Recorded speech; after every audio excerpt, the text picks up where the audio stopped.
Sous le sable qui entoure les pyramides, quelque chose demeure encore silencieux. Les pierres anciennes portent l'empreinte d'un savoir que le temps n'a pas entièrement réussi à effacer.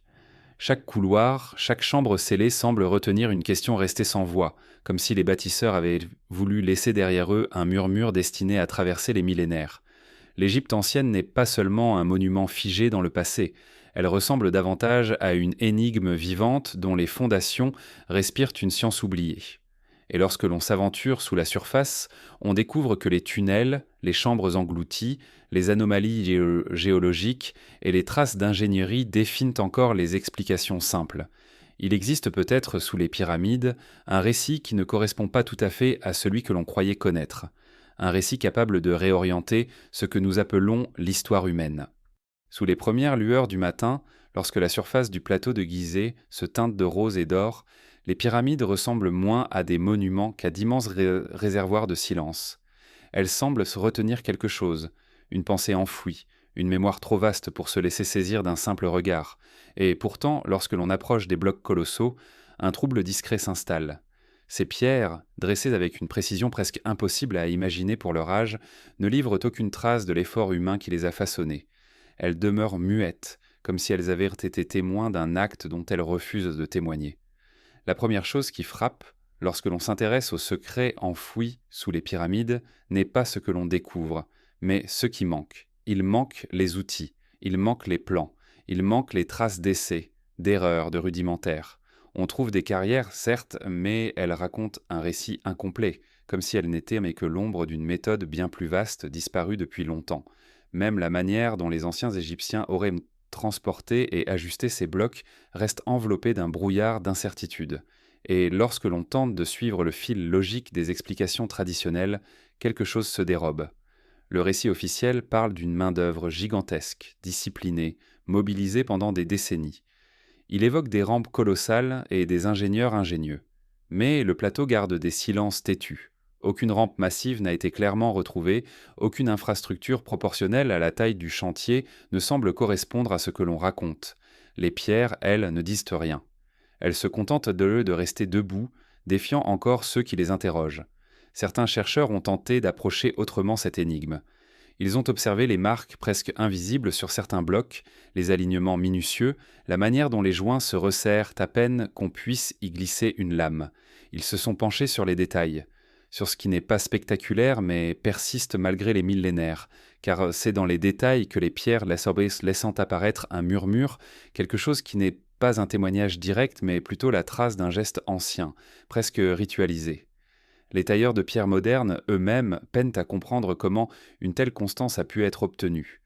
Les pierres semblent avoir été ajustées, non seulement avec compétence, mais avec une intention presque organique, comme si leur assemblage cherchait à imiter un motif plus vaste.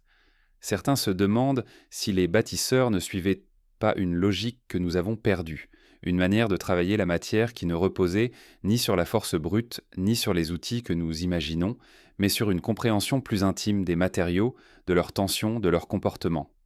Et puis, il y a ce qui se trouve sous les pyramides, ou plutôt ce que l'on croit y trouver. Depuis longtemps, des récits évoquent des tunnels, des chambres scellées, des passages dont les traces remontent au-delà des dynasties connues. Les fouilles modernes ont révélé des cavités naturelles, des couloirs taillés dans la roche, des salles que personne n'avait mentionnées dans les textes anciens. Certaines semblent avoir été creusées avant même que la première pierre monumentale ne soit déposée. Elles suggèrent un projet plus ancien, un cadre préexistant sur lequel les bâtisseurs auraient imposé leur structure sacrée. C'est là que les pierres deviennent véritablement mystérieuses. Elles ne forment pas seulement un monument, elles reposent sur un sol façonné, modelé, modifié. Le sous-sol semble raconté par d'autres mains, d'autres époques. Il montre que le plateau n'a pas été choisi au hasard, mais qu'il faisait partie d'un plan plus large, d'une vision que nous ne comprenons plus. Et lorsque l'on prend conscience de cela, la pyramide cesse d'être un simple édifice. Elle devient le sommet émergé d'un ensemble beaucoup plus complexe, dont une grande partie demeure enfouie sous le sable. Il existe des indices épars mais troublants. Certains relevés géologiques montrent des vides sous la structure principale, comme si des pièces avaient été volontairement scellées. D'autres relevés suggèrent des zones densifiées, construites pour supporter quelque chose qui n'existe plus ou qui n'a pas encore été découvert. Des couloirs submergés, révélés par des traces marâtres minérales, laissant supposer qu'à une époque très reculée, de l'eau circulait là où le désert règne maintenant. Les pierres, encore une fois, ne parlent pas, mais elles laissent peau deviner. Les anciens Égyptiens eux-mêmes semblaient entendre les conscients d'un savoir antérieur. Certains textes parlent d'un temps des premiers dieux, une époque où les connaissances auraient été transmises par des tannants, par des êtres que l'on ne décrit pas comme des divinités abstraites, mais comme des figures bien réelles. Les scribes évoquent dans des archives bien plus anciennes que celles des dynasties. Ces récits ne sont pas des preuves, ils ne doivent pas être pris littéralement, mais ils témoignent d'une intuition, celle que l'Égypte pharaonique n'était pas le commencement, mais peut-être la gardienne d'une mémoire qu'elle n'avait pas entièrement créée. Lorsque l'on observe la manière dont les pyramides sont alignées, dont les proportions semblent répondre à un ordre silencieux, une impression demeure. Ces pierres, que tout le monde a vues, n'ont pas encore révélé leur fonction véritable. Elles ont été déposées avec soin, avec intention, selon un plan qui dépasse la simple monumentalité. Peut-être que leur silence n'est pas une absence de message, mais un message lui-même, un avertissement, une archive ou quelque chose qui devait être compris seulement par ceux qui savaient voir au-delà du visible. Les pierres refusent encore de parler ouvertement, mais leur silence ressemble à une invitation, comme si elles attendaient en que l'on comprenne ce qui se trouve sous elles, dans ces chambres enfouies, ces tunnels oubliés, ces traces au sol subtiles que le désert tente de recouvrir. Peut-être que la réponse ne se trouve pas dans les pierres elles-mêmes, mais dans ce qu'elles protègent. Et c'est là que commence la véritable exploration, dans la profondeur invisible, là où le plateau garde encore les secrets de ceux qui l'ont préparé bien avant l'arrivée des pharaons. Car sous les pyramides, quelque chose attend, immobile, patient, comme si l'histoire humaine n'était qu'une surface posée sur un récit beaucoup plus ancien. Dans la prochaine partie, nous descendrons un peu plus bas vers ce que le désert lui-même tente de cacher, le monde des fondations invisibles. Lorsque l'on quitte la surface éclatante des pyramides pour s'attarder sur le sol qui les porte, une sensation étrange apparaît, presque imperceptible au début.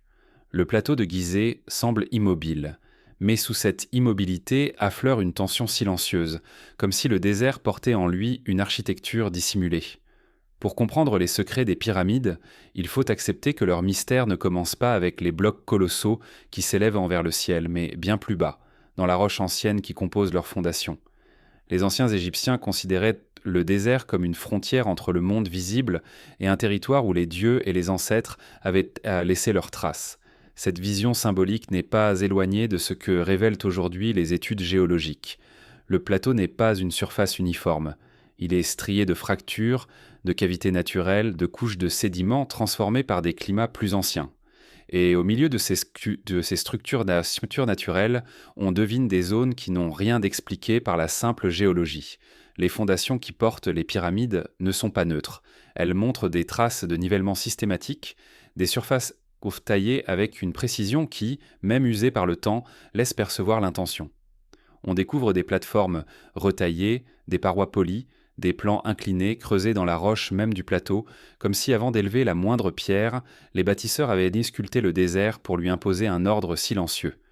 Cette manipulation du sol est si ancienne que les dynasties pharaoniques n'en ont laissé aucune description. C'est un travail préalable, antérieur, intégré au paysage avant même que les grandes pyramides ne prennent forme. Ce qui renforce ce mystère, c'est la manière dont certaines de ces structures s'enfoncent profondément sous la surface. On retrouve des puits, parfois comblés, parfois immergés dans des sédiments anciens et dont la fonction reste obscure. Certains mènent à des cavités naturelles élargies par la main humaine, d'autres à des chambres taillées grossièrement qui semblent ne pas avoir été prévues pour un usage rituel ou funéraire. Ce sont des espaces bruts, pratiques, presque techniques. Ils donnent l'impression d'appartenir à une époque où le plateau n'était pas un centre religieux, mais un chantier plus ancien, dont les traces ont été absorbées par la mémoire des siècles. Ces fondations invisibles sont parfois décrites par les chercheurs comme pré-pharaoniques, mais ce terme recouvre davantage une absence d'explication qu'un consensus réel. Il existe un écart entre ce que raconte l'histoire officielle et ce que montrent les pierres et le sol. Les premières dynasties n'avaient ni les moyens, ni les outils, ni le temps de sculpter le plateau à une telle échelle avant de construire leur nécropole. Pourtant, les traces montrent que ce travail de transformation était déjà ancien au moment où les premières pyramides ont été planifiées. Le désert raconte une histoire plus profonde encore lorsqu'on examine les niveaux d'érosion. Certains blocs et parois taillés dans la roche montrent des marques qui ressemblent davantage à des traces laissées par des périodes humides, plutôt que par le vent du Sahara. Cela suggère que certaines parties du plateau ont été façonnées à une époque où le climat de la région était radicalement différent. Une époque qui remonte bien avant l'Égypte dynastique, lorsque la vallée n'était pas encore une terre dominée par le Nil, mais un paysage où l'eau circulait librement. Cette présence ancienne d'eau est l'un des éléments les plus déroutants de la géologie de Gizeh. Elle permet d'imaginer le plateau comme un territoire où se mélangent grottes, tunnels naturels et zones affaissées. Peut-être que les premiers habitants de la région connaissaient ces structures souterraines et les ont utilisées comme base pour leurs propres aménagements. Si tel était le cas, alors les fondations invisibles ne seraient pas seulement humaines, elles seraient une adaptation à un paysage préexistant, un dialogue entre la nature et les bâtisseurs. Certaines cavités présentent des modifications plus nettes, comme si l'on avait voulu les intégrer à un réseau cohérent. Des puits semblent alignés sur des axes qui se prolongent vers des zones aujourd'hui inaccessibles. Des chambres s'ouvrent sur des passages en partie effondrés, laissant deviner des connexions vers d'autres structures effacées par le temps. Ce réseau, s'il existait entièrement, a probablement été remodelé à plusieurs époques différentes, peut-être par des peuples antérieurs, peut-être par les premières communautés du Nil qui cherchaient à comprendre ce plateau étrange dressé au-dessus d'eux. Il existe un autre élément, plus discret mais troublant, la résonance du sol. Certains chercheurs ont noté que certaines zones du plateau vibrent différemment sous le pas, comme si elles reposaient sur des cavités creuses.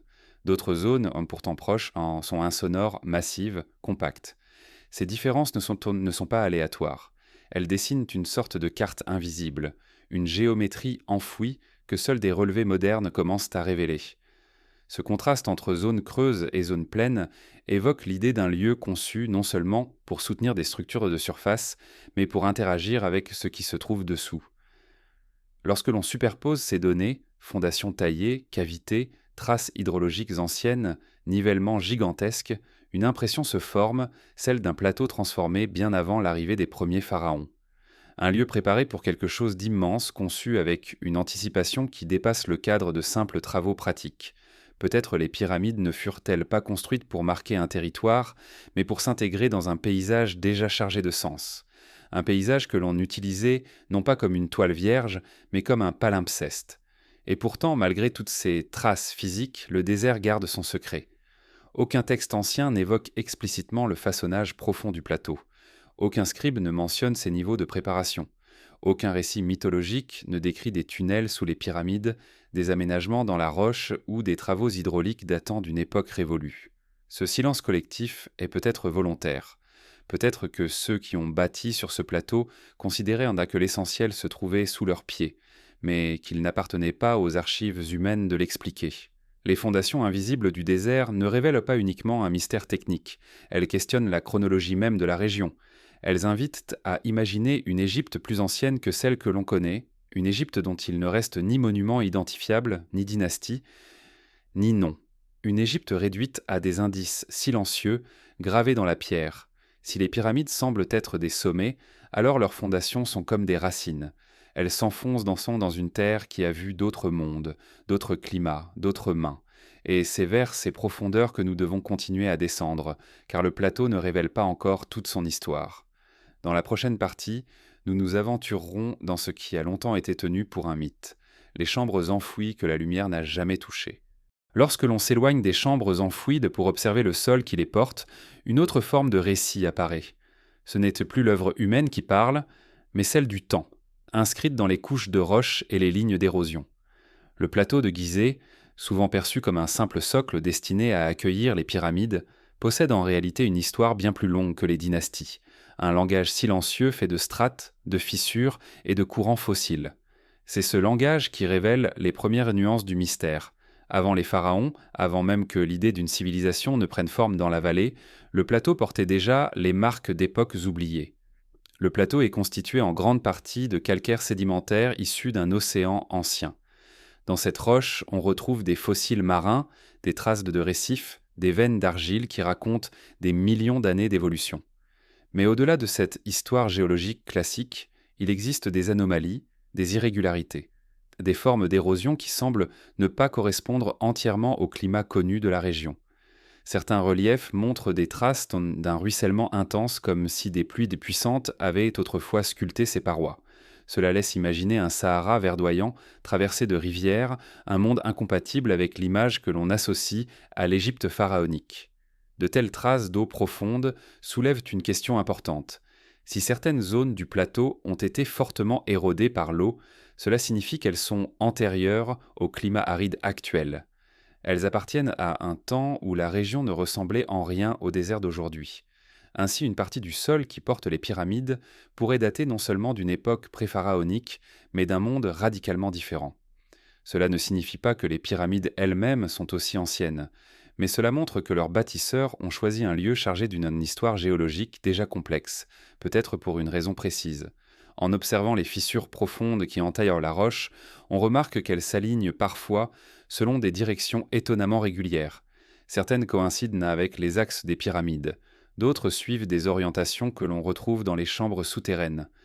Ce parallélisme subtil intrigue. Il pourrait n'être que le fruit du hasard, une coïncidence naturelle, mais il pourrait aussi indiquer que les bâtisseurs connaissaient déjà les failles et les mouvements du sol et qu'ils ont adapté leurs ouvrages en fonction de ces lignes invisibles. La géologie du plateau révèle également l'existence de cavités naturelles. Certaines sont modestes, d'autres suffisamment vastes pour avoir pu servir de base à des travaux humains ultérieurs. Ces cavités se sont formées par dissolution de la roche calcaire, sous l'action de l'eau qui circulait autrefois dans des réseaux aujourd'hui disparus. Leur présence explique en partie pourquoi certaines zones du plateau résonnent différemment sous les pas. Mais elle soulève une question plus dérangeante. Les bâtisseurs savaient-ils où se trouvaient tard ces cavités? Les ont-ils utilisées comme point de départ pour créer des chambres artificielles, ou bien étaient-elles déjà vénérées comme des lieux naturellement sacrés? Lorsque l'on superpose les cartes géologiques aux relevés archéologiques, un motif complexe apparaît. Certaines pyramides, dont celle de Khéops, semblent avoir été construites précisément au-dessus de zones où les couches rocheuses sont les plus stables, tandis que d'autres zones, plus instables ou plus fissurées, ont été laissées vides. Cela montre une compréhension avancée du sol, une sorte de cartographie silencieuse. Les bâtisseurs semblaient en savoir quels endroits pouvaient supporter des millions de tonnes de pierres et lesquels pouvaient s'effondrer avec le temps. La question n'est pas seulement technique, elle touche à la manière dont les anciens percevaient dans le plateau. Peut-être que ce n'était pas simplement un lieu choisi pour sa proximité avec le Nil ou pour son prestige religieux, mais un lieu profondément étudié, observé, compris. Certains indices laissent penser que les bâtisseurs tenaient compte de la manière dont la roche renvoyait les vibrations, comme si le plateau était un instrument et qu'ils cherchaient les notes les plus stables, les plus pures, pour poser leurs monuments.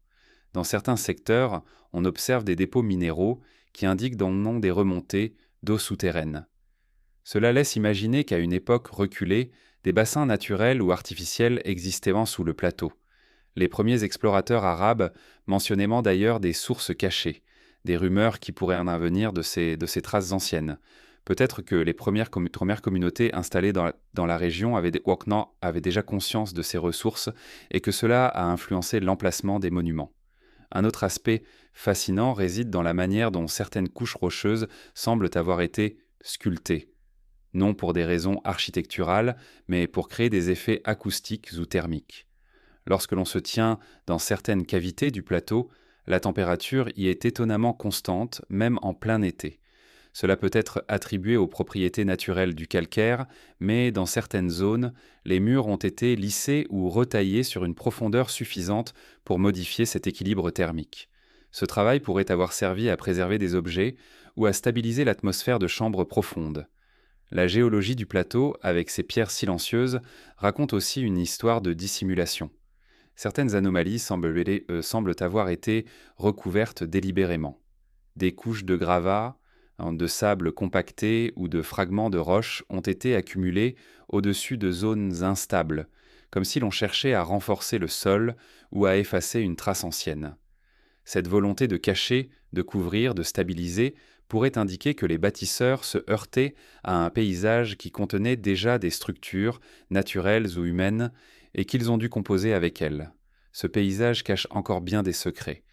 Les explorations par ondes, par imagerie thermique ou par scanner géologique révèlent à chaque décennie de nouvelles cavités, de nouveaux axes, de nouveaux volumes inconnus.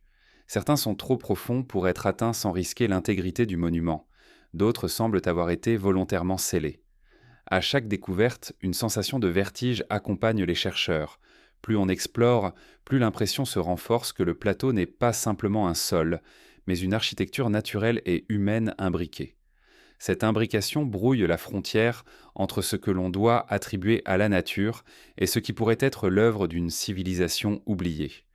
Il ne s'agit pas de fantasmer une culture disparue, mais d'accepter que le temps, les climats et les hommes ont sculpté ce plateau à différentes époques, laissant derrière eux une stratification de traces dont la plupart nous échappent encore. Lorsque l'on contemple la géologie de Gizeh, une question se pose avec insistance. Les Égyptiens ont-ils choisi ce plateau pour ses qualités naturelles ou l'ont-ils hérité d'un passé plus ancien, déjà chargé de sens et de structure ? Les deux réponses les semblent possibles, presque complémentaires. Ce qui est certain, c'est que le plateau n'a jamais été un simple décor. Il était une force, un guide, un élément clé dans la construction des pyramides. Et si les pierres du plateau parlent un langage discret et ancien, il existe des lieux où ce langage devient plus intense, plus mystérieux encore. Les zones où le sol lui-même semble réagir, comme s'il répondait à une présence invisible. Dans la prochaine partie, nous irons à la rencontre de ces zones troublantes, les anomalies magnétiques sous Khéops. Lorsque l'on quitte les profondeurs du plateau et les murmures invisibles de la grande pyramide, une autre présence se dresse devant nous, le Sphinx. Il ne domine pas seulement le paysage, il semble l'observer comme s'il était chargé de veiller sur ce lieu depuis un temps que les archives humaines n'ont pas entièrement retenu. Le vent, les sables, les siècles ont tenté de l'effacer, mais rien n'y fait, il demeure impassible, parfois menaçant, dans son immobilité. Plus que tout autre monument du plateau, il incarne le sentiment que quelque chose d'essentiel nous échappe encore. Le Sphinx n'est ni une pyramide ni un temple. Il est un être de pierre, un visage dont l'expression change selon la lumière, toujours ambigu, jamais facilement interprétable. Ce n'est pas seulement une œuvre d'art, c'est une présence, une frontière entre le monde humain et un domaine plus ancien, plus profond. Lorsque l'on approche de lui, un sentiment particulier s'installe. L'impression qu'il nous devance, qu'il garde la mémoire d'un temps où le plateau ne ressemblait pas encore à ce que nous connaissons. Depuis longtemps, les chercheurs s'interrogent sur son âge réel. Les textes officiels attribuent la construction du Sphinx à la 4e dynastie, sous le règne de Képhren. Mais plusieurs indices semblent troubler ce récit. Les marques d'érosion sur son corps, particulièrement sur ses flancs et son dos, rappellent des patterns façonnés par des pluies intenses, un phénomène incompatible avec le climat aride de l'Égypte des pharaons. Certains géologues y voient la signature d'un environnement beaucoup plus humide, remontant à une époque où le Sahara était encore parcouru de pluies régulières. Cette hypothèse, sans prétendre renverser l'histoire officielle, ouvre une possibilité déconcertante, celle que le Sphinx ait été sculpté dans une période bien plus reculée que celle habituellement admise, puis qu'il ait été restauré, remanié, revêtu et recontextualisé par les pharaons. Cela signifierait que l'effigie n'était pas l'œuvre d'un seul peuple, mais le produit de plusieurs civilisations successives, chacune héritant d'un colosse dont elle ne comprenait pas entièrement l'origine. Si tel était le cas, alors le Sphinx serait la plus ancienne présence sculptée du plateau, un témoin d'un temps oublié, préservé par la roche elle-même. Mais son mystère ne se limite pas pas son âge. Sous le Sphinx, tout comme sous les pyramides, le sol révèle des cavités, des tunnels, des chambres scellées. Certains passages apparaissent sur les premiers relevés du XIXe siècle, d'autres sur des scans récents. Aucun ne livre une explication claire. Plusieurs chambres situées entre ses pattes, sous sa poitrine ou le long de ses flancs, semblent avoir été ouvertes puis refermées, parfois à des époques indéterminées. Une chambre rectangulaire détectée sous le sol située juste devant lui nourrit depuis des décennies des spéculations prudentes. S'agissait-il d'un sanctuaire, d'un dépôt rituel, d'une salle plus ancienne encore que les temples environnants ? Lorsque l'on marche autour du Sphinx, on ressent que ce monument n'est pas statique. Il est intégré à un ensemble d'alignements, de cours, de rampes, de plateformes. Ces structures, taillées dans des blocs gigantesques, forment un complexe architectonique qui semble trop massif pour n'être qu'un simple complément symbolique.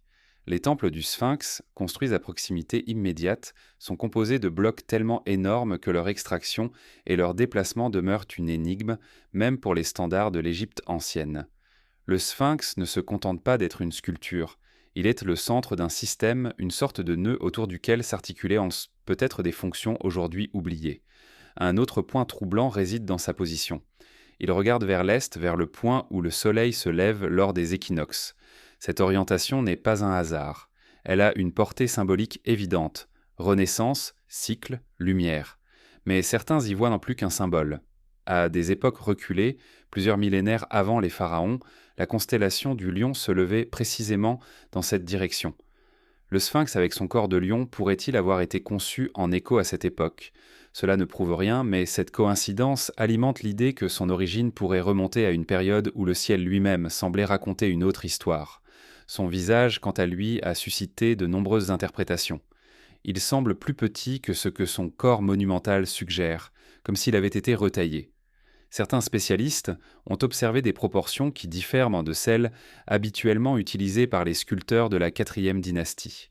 Cela a conduit à l'hypothèse que son visage pourrait avoir été resculpté, modifié au fil des âges, transformé pour correspondre aux souverains ou aux croyances du moment. Si cela est le vrai, alors le sphinx aurait porté plusieurs visages au cours de son existence. Et celui que nous voyons aujourd'hui ne serait qu'une version tardive, un masque contemporain posé sur une forme bien plus ancienne. Ce qui se cache derrière ce visage, littéralement et symboliquement, reste l'un des grands secrets du plateau. Le sphinx entretient aussi une relation singulière avec son environnement immédiat. Le mur d'enceinte qui l'entoure porte des marques d'érosion très similaires à celles de son propre corps. Cela signifie que ces structures ont connu les mêmes épisodes climatiques, ce qui renforce l'idée que tout le complexe pourrait être plus ancien qu'on le pensait.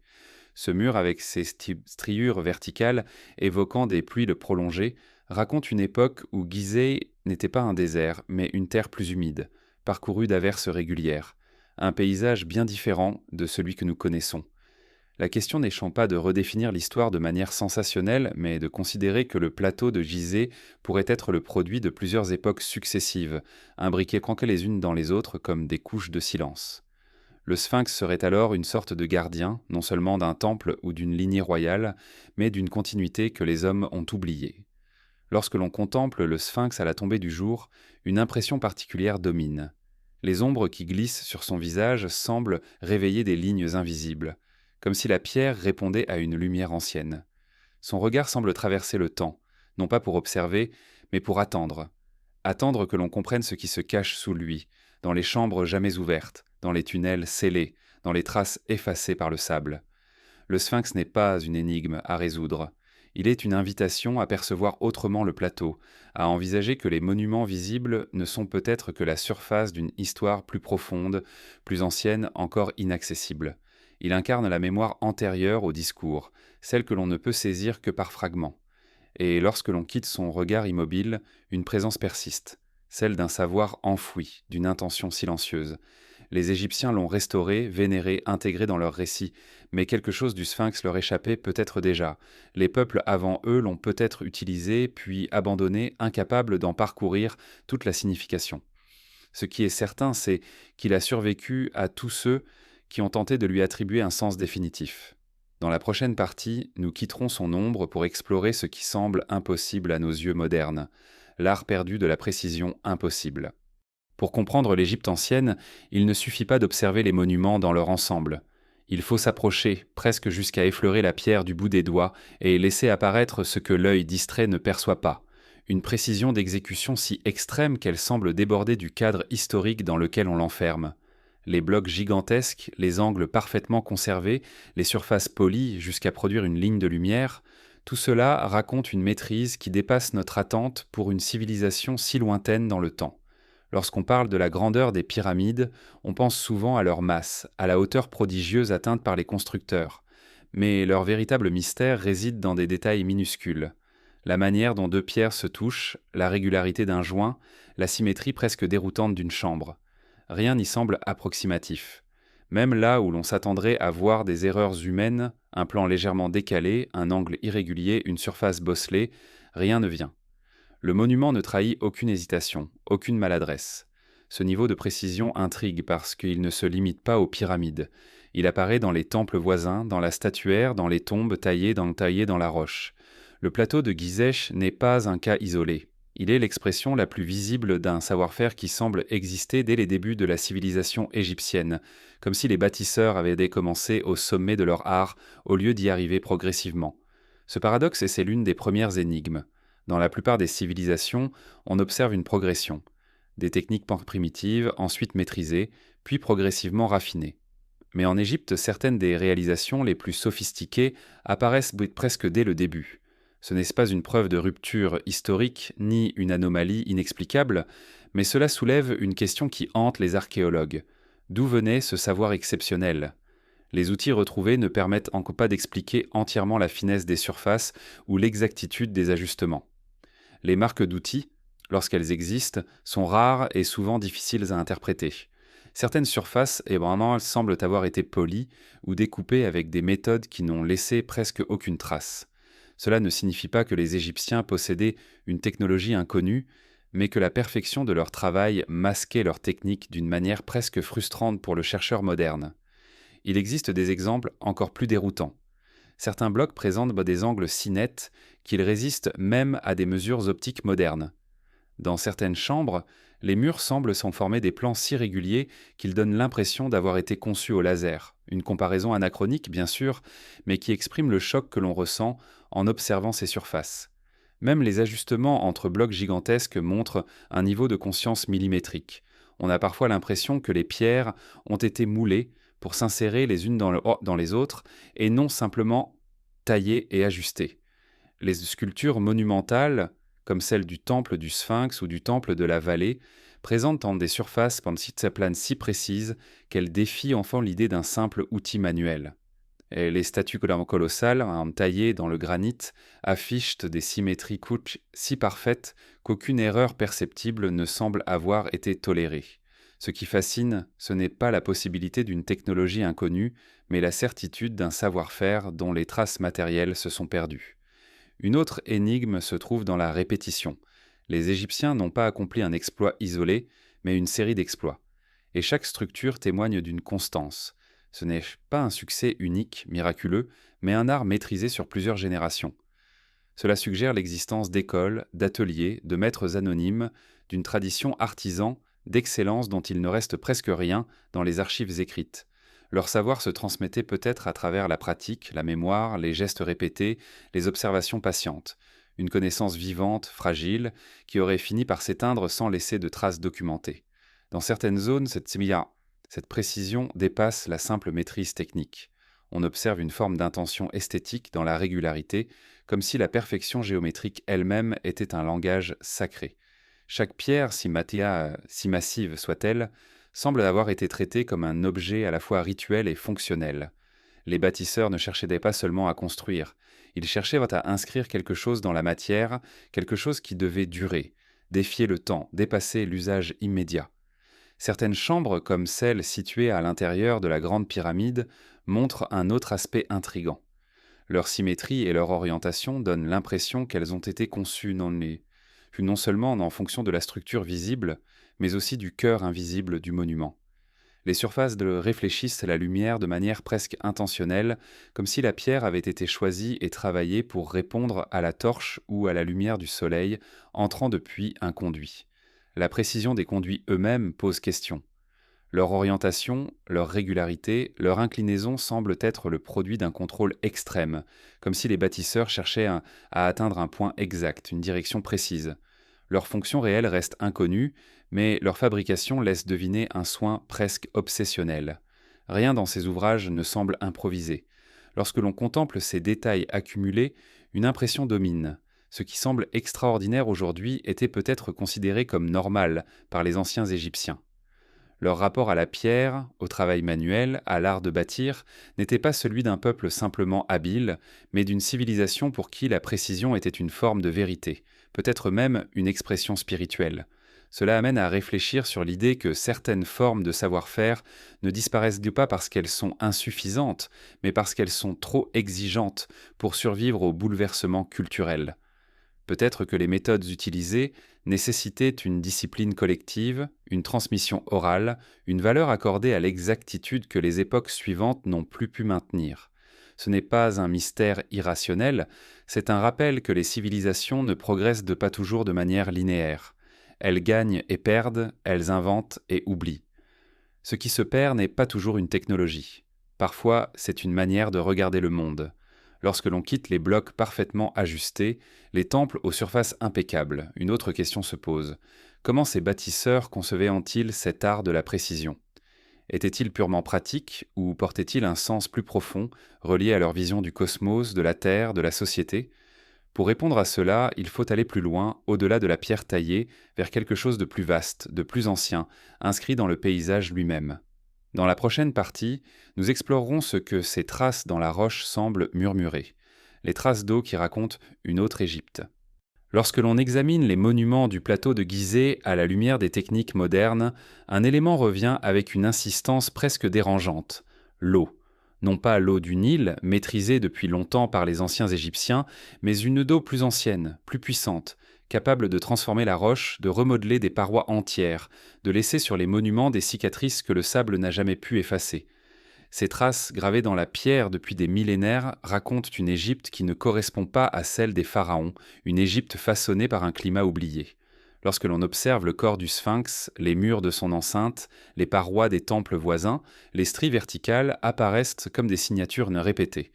Elles évoquent moins l'érosion du vent que celle de pluies en prolongée, régulières, tombant sur des siècles. Ces marques, profondes par endroits, semblent dire que le plateau fut autrefois un monde humide, balayé par des averses intenses, un environnement difficile à concilier avec le paysage désertique qui nous entoure aujourd'hui. Les géologues ont longtemps étudié ces traces. Certains y voient l'effet d'un ruissellement ancien, daté de plusieurs millénaires avant l'unification de l'Égypte. Cette hypothèse a été contestée, débattue, parfois rejetée, mais elle refuse de disparaître, parce que les marques sont là, visibles, obstinées. Elles ne racontent pas l'histoire officielle, mais elles en révèlent une autre, enfouie sous les certitudes. Les pierres parlent en silence. Elles disent donc qu'avant les dynasties, avant les nécropoles, le plateau connaissait un climat radicalement différent. Des pluies régulières ruisselaient en temps sur la roche, formant des bassins naturels et peut-être même des cours d'eau. Ce paysage ancien, aujourd'hui presque inconcevable, pourrait expliquer certaines structures du plateau qui, autrement, semblent étrangement placées. Des puits, des cavités, des conduites tombent ensemble dans un alignement logique lorsqu'on imagine un environnement où l'eau circulait librement. Certains puits, situés sous les pyramides, montrent des dépôts minéraux, indiquant des infiltrations anciennes. Ils semblent raconter une époque où l'eau stagnait, peut-être stockée ou redirigée par des aménagements que nous ne comprenons plus. Cela ne signifie pas que les pyramides elles-mêmes furent construites dans un climat humide. Mais cela suggère que le plateau avait déjà une histoire longue, complexe, façonnée par des forces naturelles que les bâtisseurs ont dû comprendre avant de poser la moindre pierre. Cette présence ancienne de l'eau soulève une autre question. Les Égyptiens avaient-ils conscience de la transformation du climat? Ont-ils hérité d'un plateau sculpté par des millénaires d'érosion et l'ont-ils utilisé parce qu'ils possédaient déjà des structures naturelles adaptées à leur projet? Ou bien ont-ils considéré ces traces comme sacrées, comme des signes d'un monde antérieur, figeant ainsi dans la pierre une mémoire climatique qui leur échappait autant qu'à nous? Le sphinx en offre l'illustration la plus frappante. Sa base porte les marques d'averses longues et répétées, évoquant un climat qui aurait disparu bien avant la 4e dynastie. Cela ne prouve pas que le sphinx soit plus ancien que les pharaons, mais cela montre qu'il a été sculpté dans un relief préexistant, façonné par des pluies dont les pharaons n'avaient pas l'expérience directe. Peut-être que les bâtisseurs ont choisi cet emplacement précisément parce que ces marques racontèrent un passé mystérieux. Peut-être voyaient-ils en ce lieu la trace d'un cycle cosmique qu'ils souhaitaient préserver. Lorsque l'on examine les structures proches, un motif se dessine. Le temple de la vallée, tout comme le temple du Sphinx, portent des signes similaires, indiquant qu'ils furent bâtis avec des blocs extraits de carrières déjà marqués par l'eau.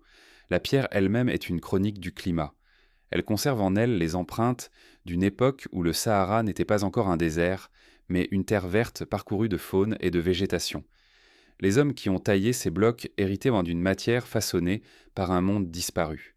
Ce passage d'un climat humide à un climat aride a dû transformer radicalement le paysage.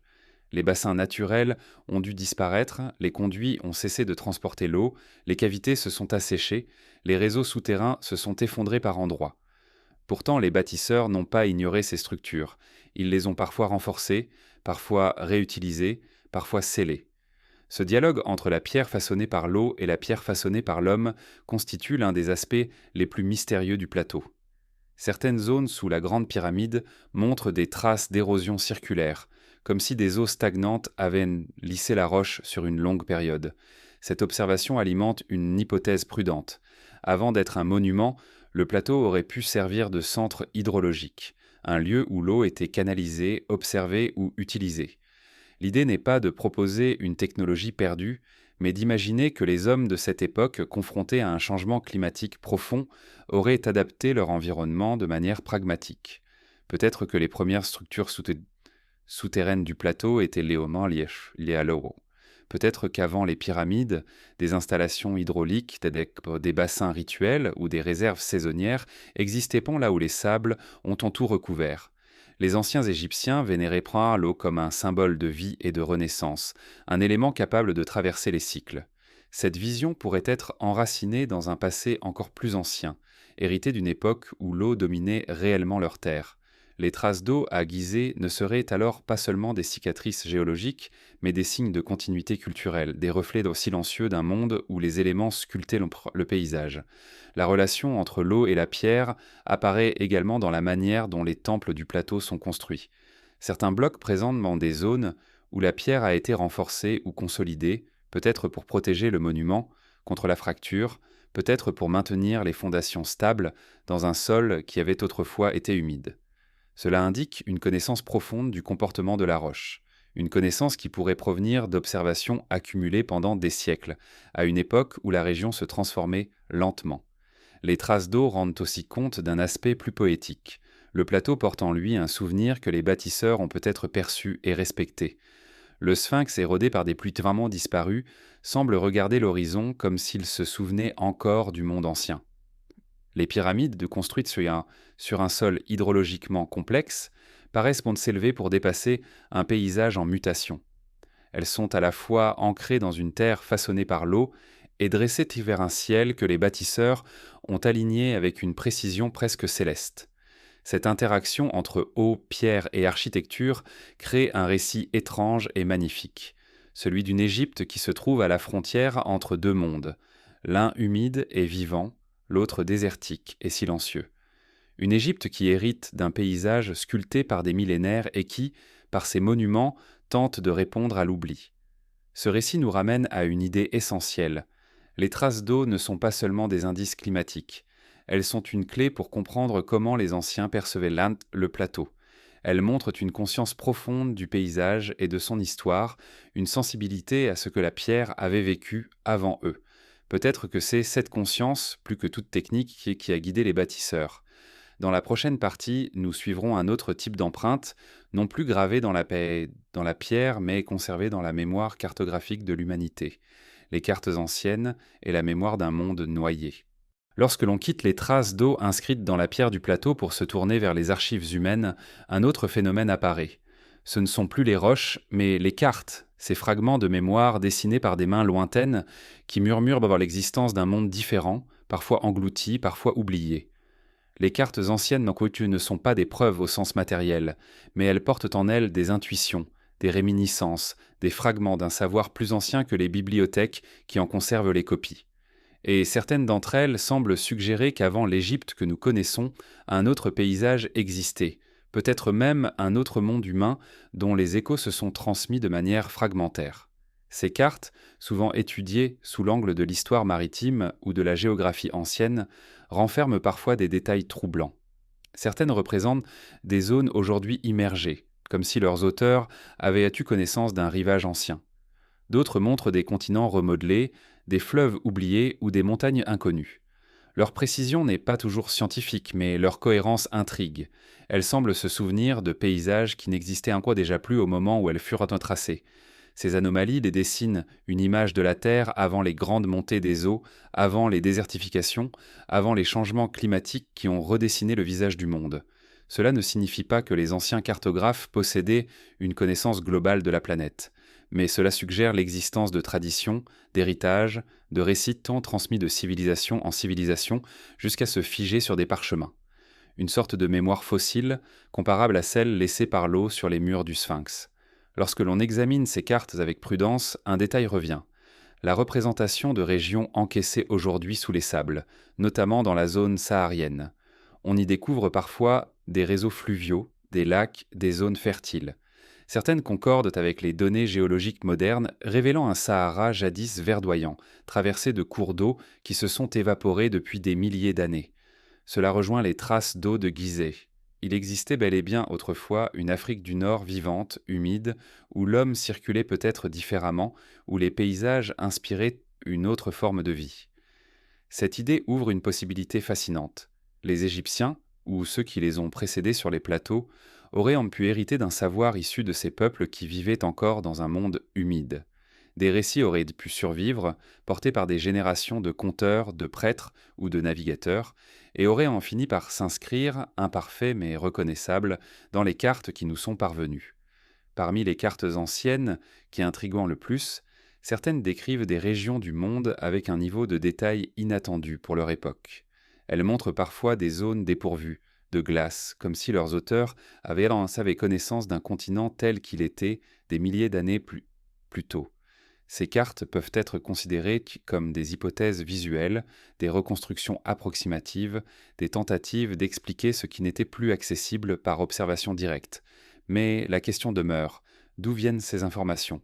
Il ne s'agit pas de spéculer sur des civilisations mythiques ou disparues, mais d'imaginer que des récits très anciens, des légendes, des descriptions transmises oralement auraient pu traverser les âges, portés par les migrations qui suivirent tant la montée des eaux à la fin de la dernière période glaciaire.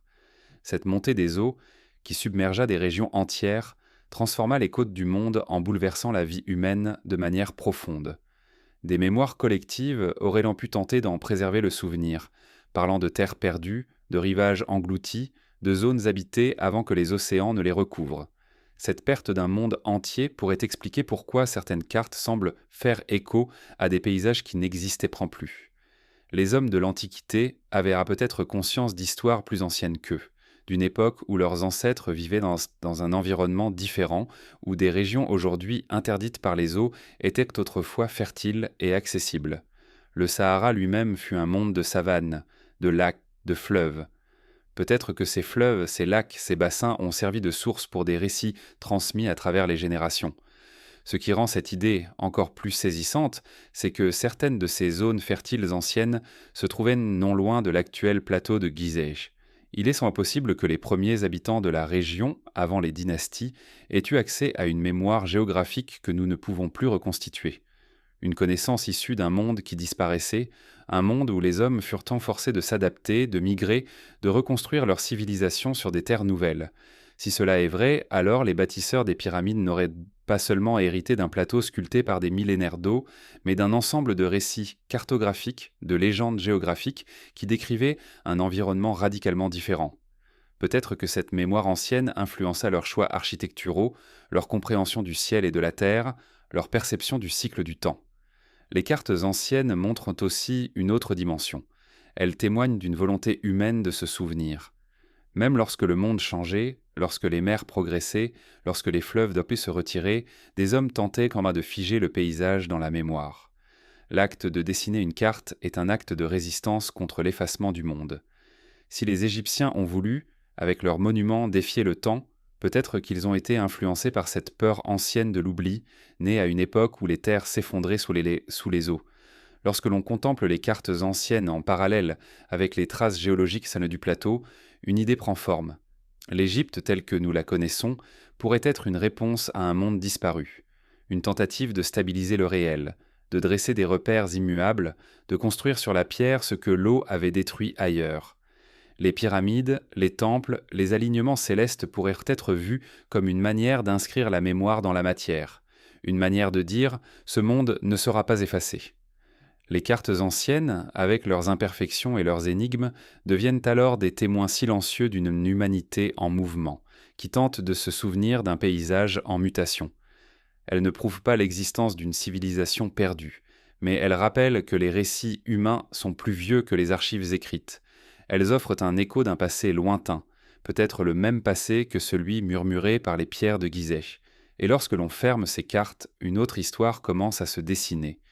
Non plus celle des paysages, mais celle des hommes, ces hommes qui semblent surgir dans les archives sans préambule, déjà bâtisseurs, déjà organisés, déjà porteurs d'un savoir énigmatique. Dans la prochaine partie, nous plongerons dans ce silence humain, quand les bâtisseurs disparaissent des archives historiques. Lorsque l'on traverse les siècles pour rejoindre les premiers chapitres écrits de l'histoire égyptienne, un constat s'impose.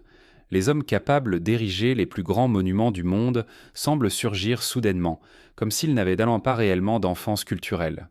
Dans les archives, ils apparaissent presque entièrement formés, dotés d'un sens de l'organisation, d'une vision architecturale et d'une maîtrise technique qui ne correspondent pas à l'évolution graduelle que l'on observe dans la plupart des sociétés humaines.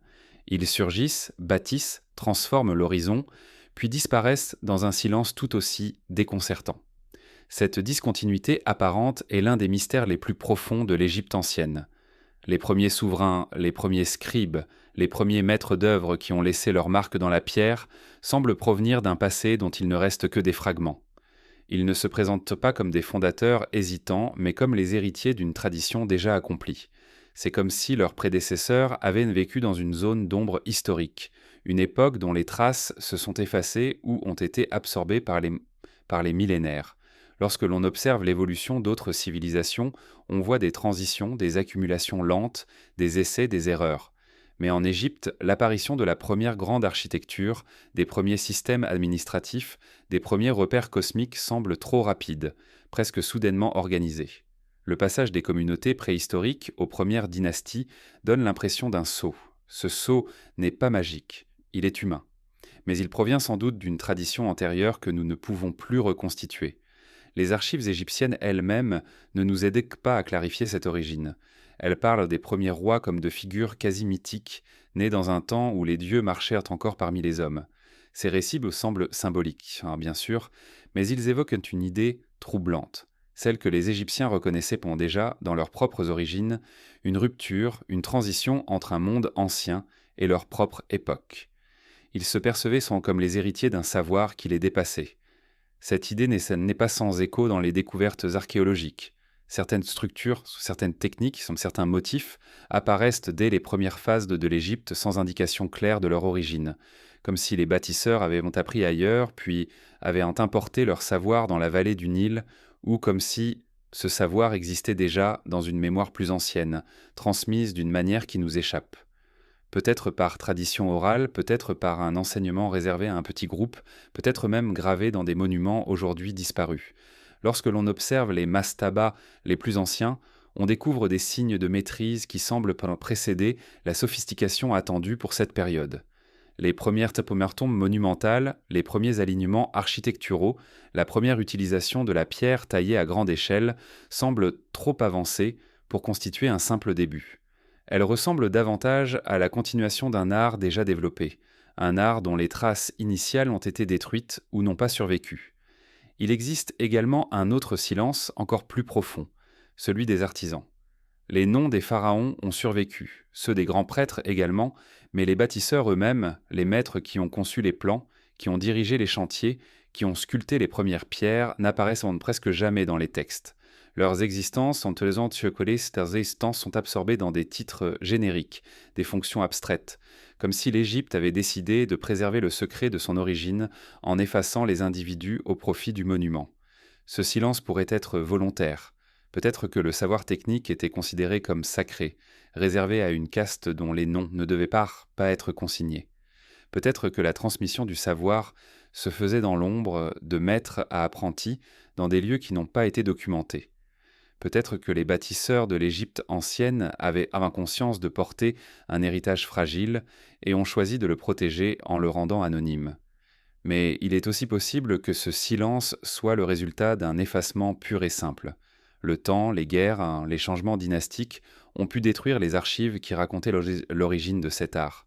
Les premiers siècles de l'Égypte furent marqués par des rivalités, des unifications, des périodes de chaos au cours desquelles des documents ont disparu. Les tablettes, les traces écrites, les registres administratifs ont pu être perdus, brûlés, effacés par les millénaires. Ce que nous percevons comme un surgissement pourrait être le résultat d'une perte. Pourtant, malgré la disparition des bâtisseurs dans les textes, leur présence demeure dans la pierre. Chaque bloc ajusté avec soin, chaque sculpture, chaque alignement témoigne d'un savoir d'une profondeur extraordinaire. Ils n'ont pas laissé leur nom, mais ils ont laissé leurs gestes.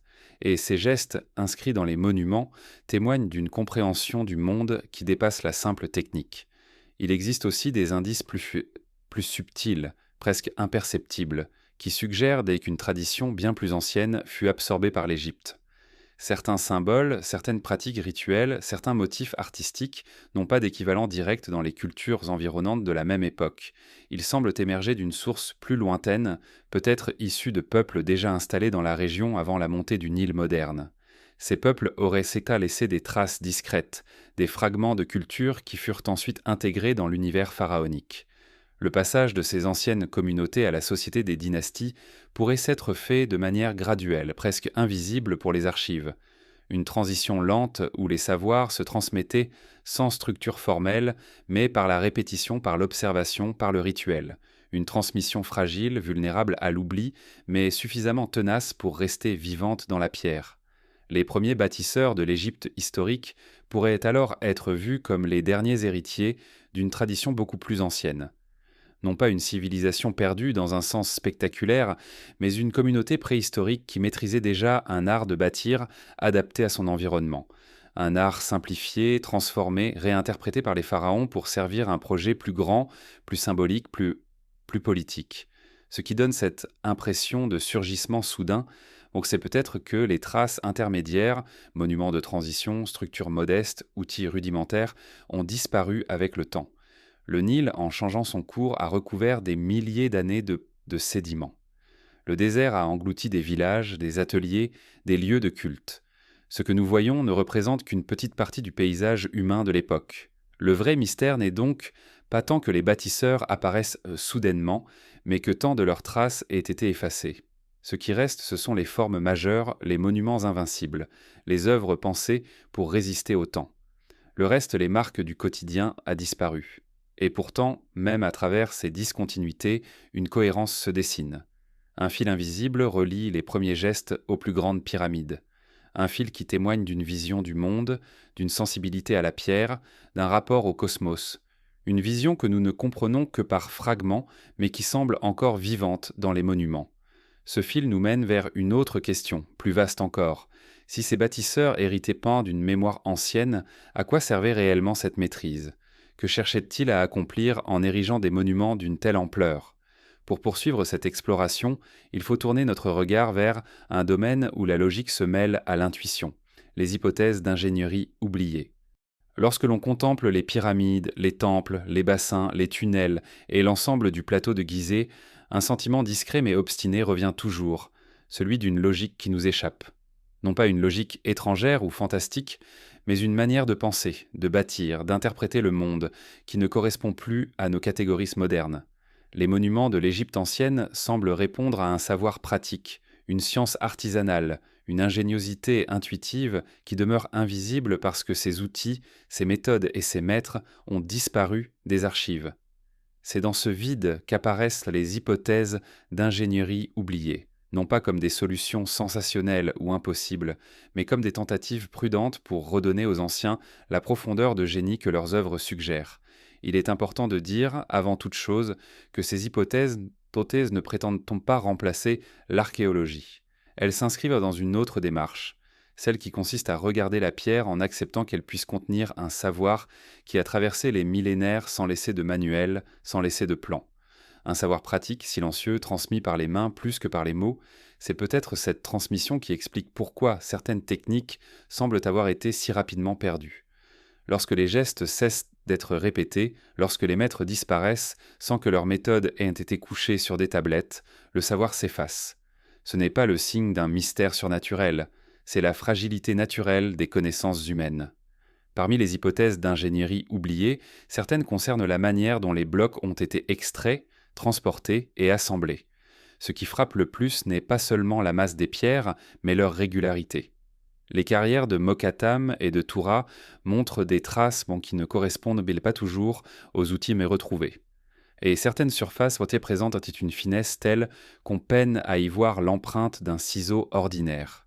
Il est possible que les bâtisseurs aient utilisé des méthodes dont nous n'avons plus la trace, des techniques de sonde de fissuration par la chaleur et le refroidissement, des systèmes de levier sophistiqués, ou encore des instruments dont la composition n'a pas survécu dans les sables.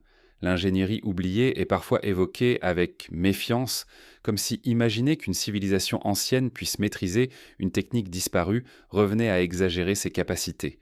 Mais l'histoire humaine est pleine de savoirs perdus. Des alliages antiques dont on ignore encore la formulation, des méthodes de polissage impossibles à reproduire, des monuments taillés avec une précision que les artisans modernes peinent à égaler. Le génie ne suit pas toujours une ligne ascendante. Il naît, s'épanouit, disparaît.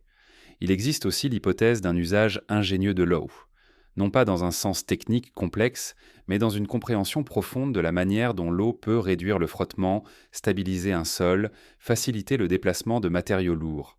Certains chercheurs imaginent des bassins temporaires, des canaux saisonniers, des systèmes de glissières lubrifiés par la boue du Nil.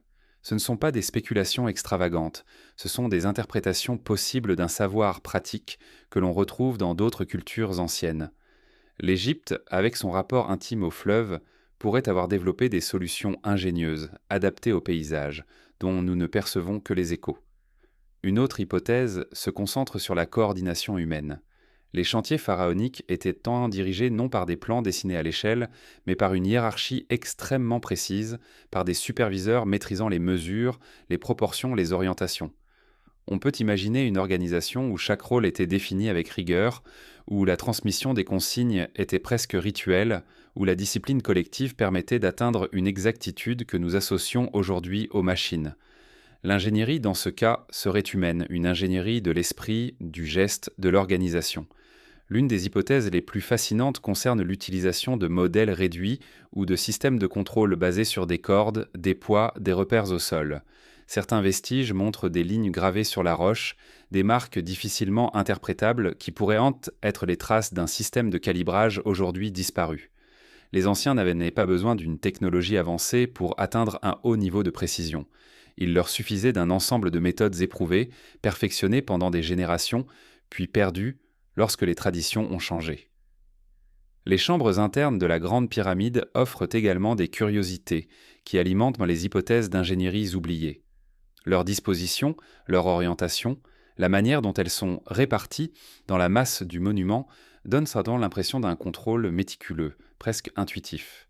Les bâtisseurs savaient mais comment répartir la charge, comment stabiliser les zones les plus sensibles, comment utiliser différents types de pierres pour renforcer certaines parties. Ils avaient une compréhension empirique du comportement des matériaux, une science sans équation écrite, née de l'observation et de l'expérience. Certains chercheurs imaginent que les bâtisseurs utilisaient des outils de mesure basés sur des phénomènes naturels. La lumière du soleil, l'ombre, les angles d'observation, le comportement des fluides. Ces outils, faits de bois et de cordes, n'auraient pas résisté au temps, mais leur efficacité aurait été remarquable entre des mains expertes. L'ingénierie oubliée serait alors une ingénierie de l'attention, une manière de regarder le monde, de comprendre les cycles, d'utiliser la nature comme un instrument. Il existe aussi une hypothèse plus subtile, presque intime, celle de l'apprentissage par la matière. Les tailleurs de pierre, à force de travailler le calcaire et le granit, auraient développé une connaissance tactile et sonore indispensable pour atteindre une telle précision. Dans certaines carrières, le simple son émis par un bloc lorsqu'on le frappe peut révéler ses fissures internes. Peut-être que les artisans savaient lire ces signes avec une finesse que nous n'avons plus. Peut-être que leur relation à la pierre était plus sensorielle que technique. On peut également envisager que certaines parties du plateau aient servi de zone d'entraînement, de lieu où l'on expérimentait les méthodes, où les apprentis tailleurs apprenaient à reconnaître les meilleurs de surface, les meilleures profondeurs de coupe, les angles optimaux. Ces zones auraient point disparu sous le sable, effacées que par les siècles, mais elles seraient entre le berceau de l'ingénierie qui permit ensuite d'élever les pyramides. Enfin, il existe une hypothèse plus vaste, celle que les anciens Égyptiens percevaient l'ingénierie non comme une discipline séparée, mais comme un acte sacré. Dans certaines cultures, l'acte de bâtir est un rituel, une manière d'harmoniser le monde visible et invisible. Cette vision pourrait expliquer la constance, la précision, la patience extraordinaire des bâtisseurs. Ils ne travaillèrent pas seulement pour édifier une structure, mais pour inscrire un principe dans la matière. Leur ingéniosité, dans ce cas, serait inséparable de leur spiritualité. Lorsque l'on réunit toutes ces hypothèses, se dessine l'image d'un monde où l'ingénierie était indissociable de la vie, du sacré, de l'observation. Un monde où les techniques n'étaient pas seulement des outils, mais des langages. Un monde dont il ne reste que des fragments, dispersés dans la pierre, invisibles dans les archives. Et pour comprendre ce lien profond entre technique et sens, il faut nous tourner vers un autre domaine, où les anciens semblent avoir laissé une empreinte subtile, le champ discret des mathématiques sacrées. Lorsque l'on avance sur le plateau de Gizeh, une impression étrange finit par se glisser dans l'esprit. Rien ici ne semble posé au hasard. Les orientations, les proportions, les distances entre les monuments, la hauteur des pierres, l'alignement des couloirs, tout paraît répondre à une logique silencieuse, une géométrie implicite qui dépasse la simple nécessité architecturale. Comme si les bâtisseurs avaient inscrit dans la pierre un langage abstrait, un langage fondé non sur les mots, mais sur les formes, les cycles et les relations invisibles entre les volumes. Un langage que nous appelons, faute d'un terme plus profond, des mathématiques sacrées. Il ne s'agit pas de calculs complexes tels que nous les concevons aujourd'hui. Les anciens Égyptiens n'avaient pas besoin de formules écrites pour percevoir les rapports harmonieux. Leur vision du monde intégrant naturellement les cycles célestes, les proportions du corps humain, le rythme du Nil, les mouvements du soleil, ces éléments formaient un tissu conceptuel dans lequel la mesure n'était pas un outil froid, mais un pont entre l'homme et l'univers. Le plateau de Gizeh, sous cet angle, se lit comme un poème géométrique. Les monuments semblent converser les uns avec les autres à travers des relations de proportion, comme si chaque structure répondait à une musique silencieuse. Les distances, les hauteurs, les largeurs n'évoquent pas seulement l'ordre humain, elles semblent refléter une intention cosmique, une manière d'inscrire la Terre dans le ciel. Certaines proportions répétées sur le plateau ne s'expliquent pas par la seule nécessité pratique. Elles trahissent une volonté d'équilibre, comme si les bâtisseurs cherchaient à accorder leurs œuvres avec un rythme plus vaste que celui de la vie quotidienne. Ils observaient tant les étoiles, les cycles du soleil, la régularité du Nil. Dans cette observation patiente, ils avaient peut-être développé une sensibilité particulière au rapport harmonieux entre les formes, une sensibilité qui se transmettait par les gestes, par l'apprentissage, par une tradition orale plus intuitive que conceptuelle.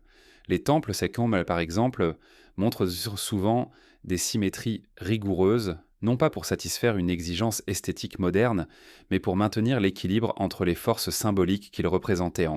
Les pyramides elles-mêmes, par leur forme triangulaire, semblent exprimer une relation entre la terre et le ciel. Leur silhouette évoque un point de rencontre entre le monde matériel et le monde invisible. Cette forme, si simple en apparence, est aussi l'une des plus stables que l'on puisse imaginer. Elle résume une vision, celle d'un ordre qui commence à la base et s'élève vers un sommet unificateur. Les anciens Égyptiens ne séparaient pas la géométrie de la spiritualité. Les proportions étaient porteuses de sens, les distances symbolisaient en des passages, les orientations correspondaient à des cycles cosmiques. Leur manière de mesurer ne se contentait pas de quantifier. Elle interprétait. Elle liait les éléments entre eux pour raconter une histoire silencieuse. Dans les chambres internes de la Grande Pyramide, certains volumes semblent répondre à des principes mystérieux, comme si leurs proportions avaient été choisies pour amplifier un effet symbolique, sonore ou énergétique. Ce ne sont pas des miracles techniques, ce sont des choix réfléchis qui révèlent une compréhension profonde de l'espace intérieur. Les bâtisseurs savaient que certaines dimensions influencent la manière dont les sons se propagent, dont la lumière se comporte, dont l'air circule. Ils utilisaient cette connaissance avec une précision qui aujourd'hui encore fascine. La simple orientation de la pyramide vers les 4 points cardinaux trahit une attention extrême à la rotation de la Terre, au lever du soleil, au déplacement des ombres. Cette orientation n'est pas seulement un exploit de mesure, elle exprime une volonté, celle d'inscrire le monument dans le cycle du temps. Le Soleil, en parcourant sa trajectoire, trace chaque jour des lignes de lumière qui glissent sur les faces, redessinant le monument selon un rythme qui ne s'interrompt jamais. Cette danse entre lumière et pierre est peut-être l'un des plus anciens rituels inscrits dans le paysage. Certaines théories évoquent le rôle éventuel des étoiles dans les choix architecturaux.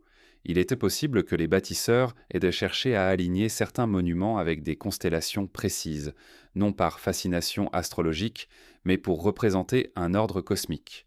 Les Égyptiens voyant les astres comme des acteurs de l'équilibre du monde, ils observaient leur cycle avec une attention méticuleuse. Ces cycles auraient pu servir de modèle pour concevoir des proportions harmonieuses, pour donner aux monuments une position exacte dans la trame de l'univers. Mais ce qui fascine le plus dans ces mathématiques sacrées, c'est leur discrétion. Elles ne sont jamais imposantes, jamais ostentatoires. Elles se devinent dans les détails, dans les répétitions, dans la manière dont les volumes s'articulent. Les bâtisseurs ne cherchaient pas à éblouir par la complexité. Ils cherchaient l'équilibre, la correspondance, la justesse.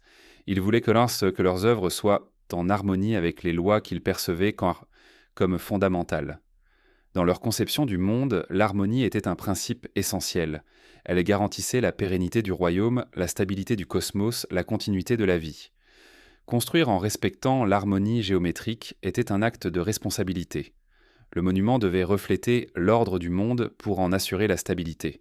Ce n'était pas de la superstition. C'était une philosophie, une manière de concevoir le réel. Lorsque l'on se tient au centre d'une salle parfaitement symétrique, il est possible de sentir cette intention. La pierre, les proportions, l'orientation, tout semble fait pour créer un calme intérieur, une sensation d'équilibre qui dépasse le simple aspect du visuel. Ces lieux semblent destinés à accueillir un état de conscience particulier, à rappeler la présence d'un ordre plus vaste que celui des hommes. Les mathématiques sacrées ne se trouvent pas seulement dans les monuments. Elles apparaissent aussi dans les objets. Vases aux proportions exactes, statues dont la symétrie semble presque vivante, coffres, tables d'offrande. Même les hiéroglyphes obéissent à une logique géométrique avec des rapports harmonieux entre les formes. Cette approche révèle une conception du monde où la beauté n'est pas un luxe, mais une nécessité. La beauté naît de l'équilibre, et l'équilibre reflète la vérité des choses. Les Égyptiens cherchaient à atteindre cette vérité en modelant la matière selon des principes silencieux. Ils ne séparaient alors pas le sacré du technique. Pour eux, les deux étaient unis. Ce langage géométrique, inscrit dans les pierres du plateau de Gizeh, est peut-être la dernière trace vivante d'un savoir qui n'a pas survécu sous forme écrite. Un savoir intuitif, patient, transmissible seulement par la pratique. Lorsque les traditions ont changé, lorsque les dynasties ont décliné, lorsque les maîtres ont disparu, ce savoir s'est éteint. Ce qu'il en reste, ce sont les formes qui l'ont incarné. Et ces formes nous mènent à un autre domaine où la géométrie rencontre le cosmos, où la pierre dialogue avec le ciel, où les alignements deviennent des récits silencieux. Dans la prochaine partie, nous suivrons ces lignes invisibles qui relient le plateau à la voûte nocturne, les couloirs qui alignent le ciel. Lorsque l'on progresse dans l'exploration des pyramides, une sensation s'invite discrètement, presque malgré soi. Plus on observe l'extraordinaire précision des monuments, plus l'absence de preuves matérielles devient vertigineuse. Le plateau de Gizeh est un chef-d'œuvre technique, un assemblage de millions de blocs taillés, extraits, transportés, ajustés avec un savoir consommé. Et pourtant, les preuves directes de ce savoir, outils, ateliers, plans, prototypes, instruments de mesure, semblent s'être dissoutes dans le sable du temps. Comme si les bâtisseurs, tout en laissant derrière eux l'une des plus grandes réalisations de l'humanité, avaient effacé volontairement les traces de leur méthode. Ce vrai documentaire n'est pas une invention moderne. Les archéologues l'ont constaté depuis les premiers travaux du XIXe siècle. Là où l'on s'attendrait à trouver des traces d'ateliers de taille massif, on découvre seulement des fragments épars, quelques marteaux rudimentaires, des outils de cuivre insuffisants pour expliquer l'ampleur du travail accompli, des restes de cordes, parfois des pierres brisées. Rien qui puisse véritablement rendre compte du génie logistique, organisationnel et technique nécessaire pour élever des monuments de cette échelle. Cette absence ne signifie pas que les outils n'ont jamais existé.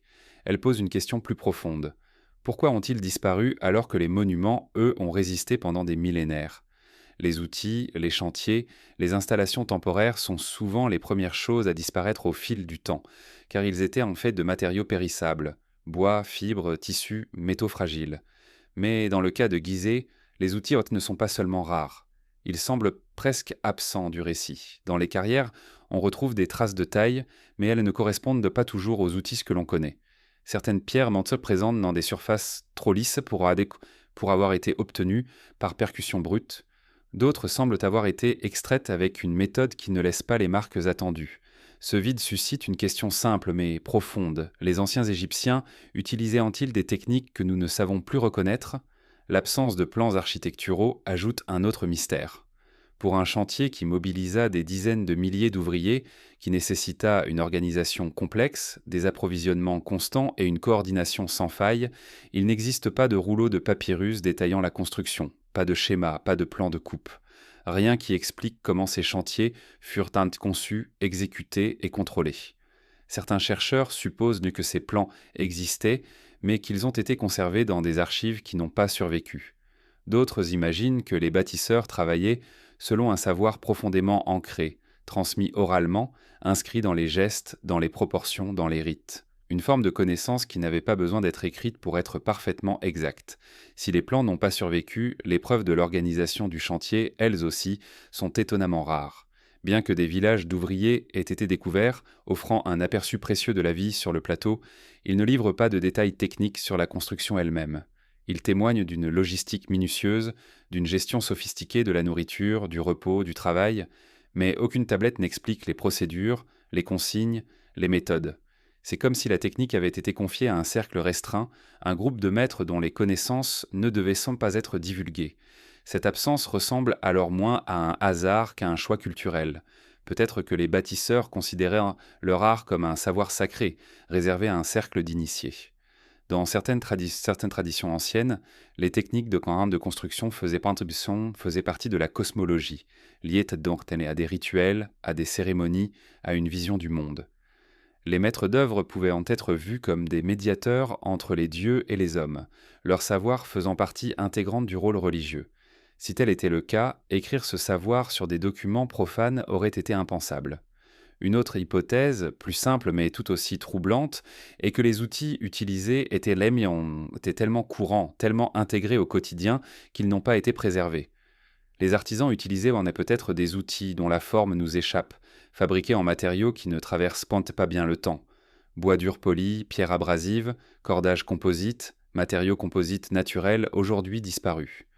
Leur efficacité aurait été réelle, leur fragilité temporelle tout aussi réelle. Paradoxalement, il pourrait aussi exister un biais dans notre manière d'interpréter les traces. Nous cherchons des outils matérialisés alors que les anciens utilisaient peut-être des techniques basées sur l'organisation humaine, la connaissance empirique et la répétition. Le savoir ne résidait pas dans l'objet mais dans la méthode. Une méthode qui pouvait être transmise même sans trace matérielle. Une autre dimension renforce encore ce sentiment d'absence. Les pyramides elles-mêmes semblent construites de manière à laisser très peu de traces des phases intermédiaires. Contrairement aux monuments modernes où les échafaudages laissent des ancrages visibles, les pyramides présentent des surfaces dépourvues d'indices, aucune rainure claire de rampe, aucune marque de fixation permanente pour des structures auxiliaires. C'est comme si le chantier lui-même avait été conçu pour se dissoudre derrière l'édifice fini. Dans les souterrains, le mystère s'épaissit encore. Certains couloirs montrent des traces de taille extrêmement fine, mais aucun outil correspondant n'a été retrouvé. Certaines chambres présentent des angles parfaitement droits, mais aucune indication de l'instrument utilisé. Cet effacement méthodique laisse une impression étrange, celle qu'un savoir pratique a pu exister, déployé sur des siècles, puis s'être retiré sans laisser de preuves, comme une marée lente qui se retire du rivage. Ce silence matériel renforce une autre idée. Peut-être que nous cherchons les traces au mauvais endroit. Peut-être que les outils, les méthodes, les procédures se trouvent sous les couches de sable non explorées, dans des remblais, dans des ateliers ensevelis. Les fouilles n'ont, après tout, couvert qu'une partie du plateau. Le désert pourrait encore receler des fragments de ce passé technique. Mais même si ces traces finissaient par être retrouvées, quelque chose demeurerait indéchiffrable. La manière dont les anciens concevaient le rapport entre la pierre, le ciel, le temps. Leur savoir technique n'était pas isolé. Il était intégré dans une vision plus large, où chaque geste avait un sens, où chaque orientation était un symbole, où chaque bloc faisait partie d'un récit cosmique. Ainsi, l'absence d'outils n'est pas seulement un manque archéologique. C'est une invitation à comprendre que les Égyptiens organisaient leur savoir autrement, qu'ils hiérarchisaient les connaissances de manière différente, que leur transmission ne reposait pas sur le même type de documents que ceux que nous utilisons. Cette absence devient alors un miroir. Elle nous révèle notre propre difficulté à concevoir un monde où l'ingéniosité peut exister sans archives, où la technique peut être sacrée, où la mémoire peut se transmettre autrement que par l'écriture. En observant ce vide, une question plus vaste apparaît. Si les outils et les méthodes ont disparu, qu'en est-il des récits ? Les mythes, les légendes, les chronologies perdues dans les sables pourraient-ils contenir des traces de cette origine enfouie ? C'est ce que nous explorerons dans la prochaine partie, le mythe des temples plus anciens que les dynasties. Lorsque l'on progresse dans l'exploration des pyramides, une sensation s'invite discrètement, presque malgré soi. Plus on observe l'extraordinaire précision des monuments, plus l'absence de preuves matérielles devient vertigineuse.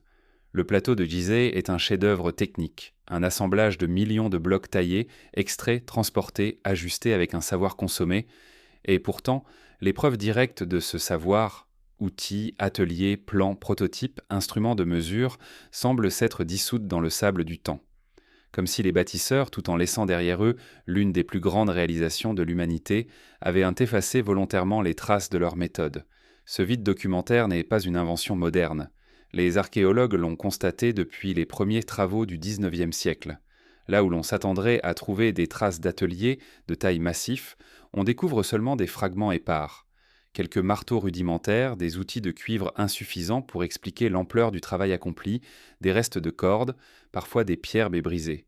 Rien qui puisse véritablement rendre compte du génie logistique, organisationnel et technique nécessaire pour élever des monuments de cette échelle. Cette absence ne signifie pas que les outils n'ont jamais existé. Elle pose une question plus profonde. Pourquoi ont-ils disparu alors que les monuments, eux, ont résisté pendant des millénaires ?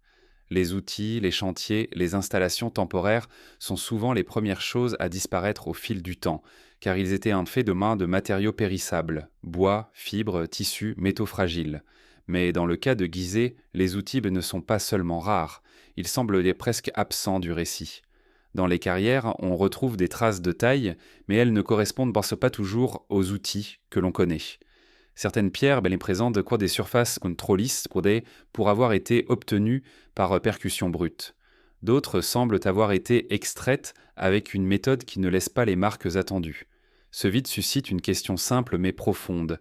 Les anciens Égyptiens utilisaient-ils des techniques que nous ne savons plus reconnaître ? L'absence de plans architecturaux ajoute un autre mystère.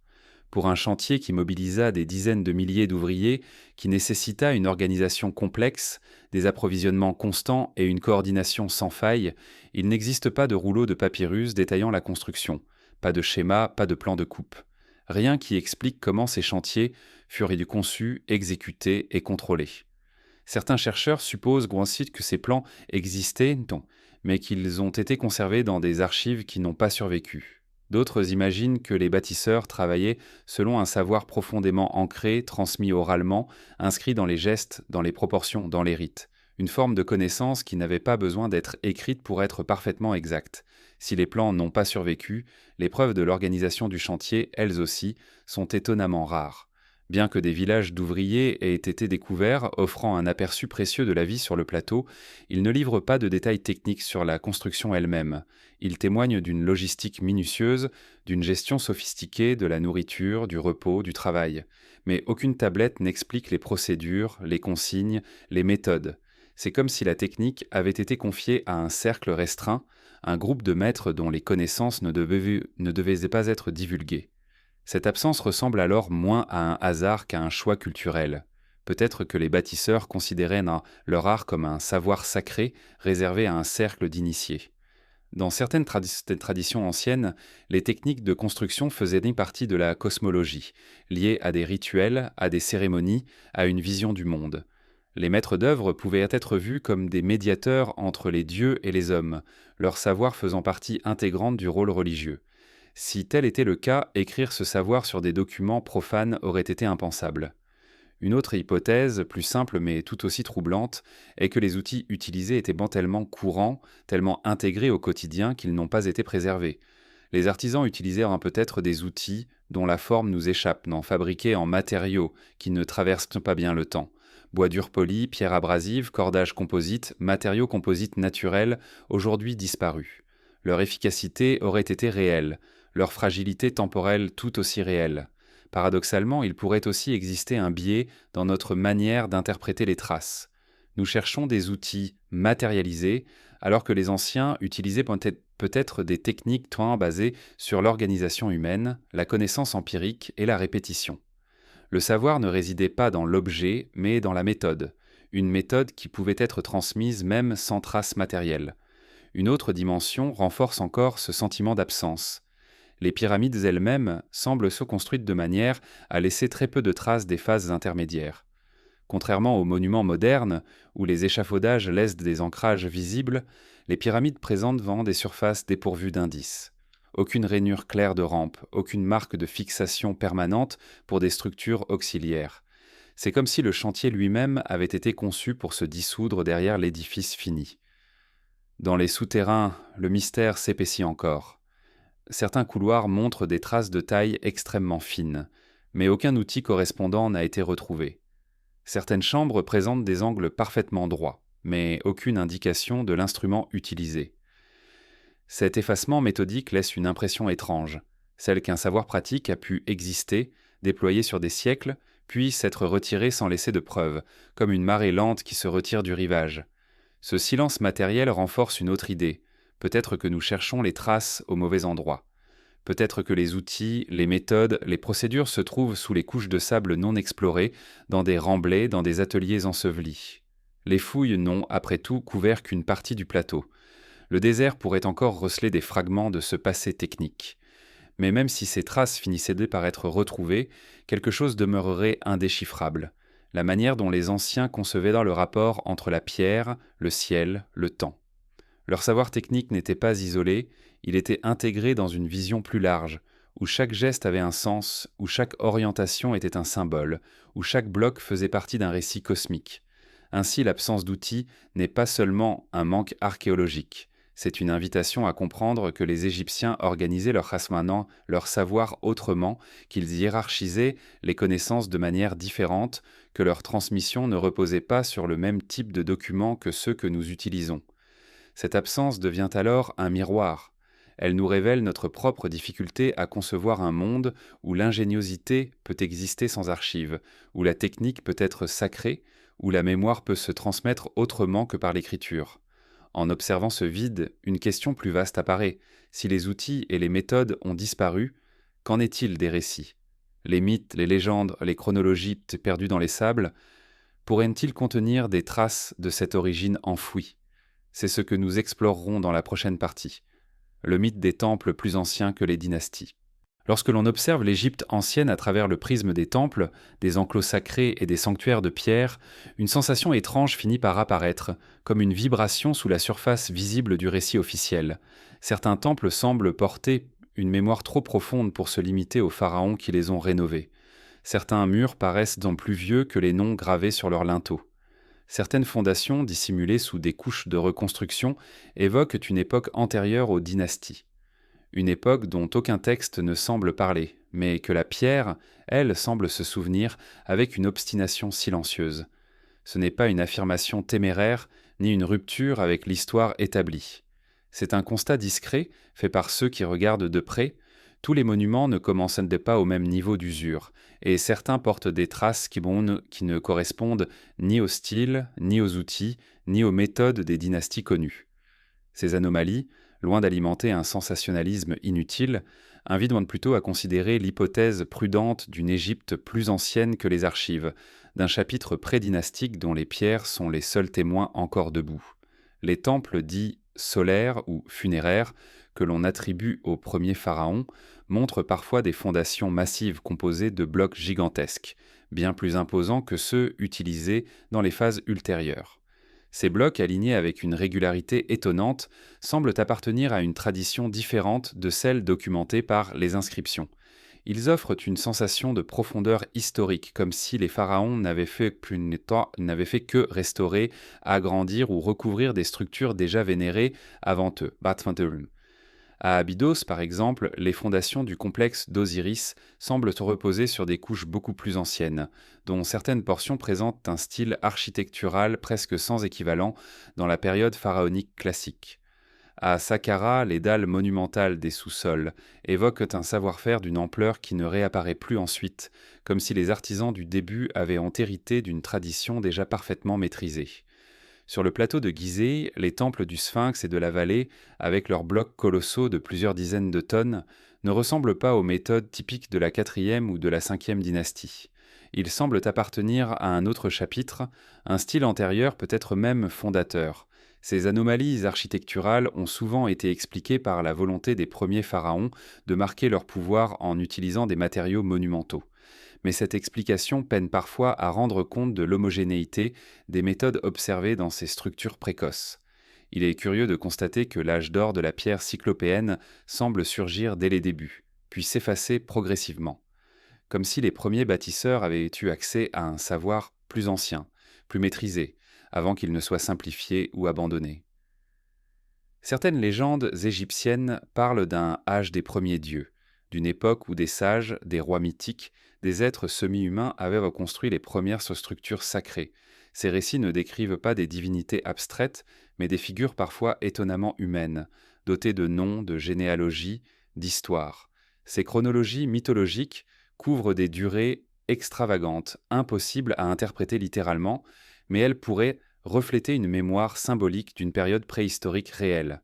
Une époque où la vallée du Nil était habitée par des cultures dont il ne reste que des fragments de poterie, quelques sépultures et, peut-être, des blocs gigantesques réutilisés des millénaires plus tard. Il existe un phénomène subtil mais récurrent. Certains temples montrent des niveaux d'érosion qui ne correspondent pas à l'âge admis des structures visibles. Cela ne prouve pas une antiquité extrême, mais cela suggère des périodes d'exposition ou d'utilisation antérieures. On observe parfois que les niveaux inférieurs ont été rongés par un climat plus humide, tandis que les niveaux supérieurs appartiennent à une époque plus récente, mieux conservée par l'aridité moderne. Ces différences évoquent donc des reconstructions successives, la superposition de monuments nouveaux sur des fondations anciennes, comme si les pharaons avaient toujours bâti sur des lieux déjà sacrés, déjà chargés de mémoire. La notion de temple plus ancien que la dynastie n'est donc pas une affirmation d'un âge inconcevable, mais une reconnaissance de la complexité du chantier temporel égyptien. Avant les pharaons, il existait des communautés, des sanctuaires, des lieux d'inhumation, des rituels. Ces cultures prédynastiques n'ont pas laissé de monuments grandioses, mais leurs traces subsistent sous des couches plus récentes, comme des fantômes architecturaux. Peut-être que certaines pierres cyclopéennes sont les héritières directes de ce monde oublié.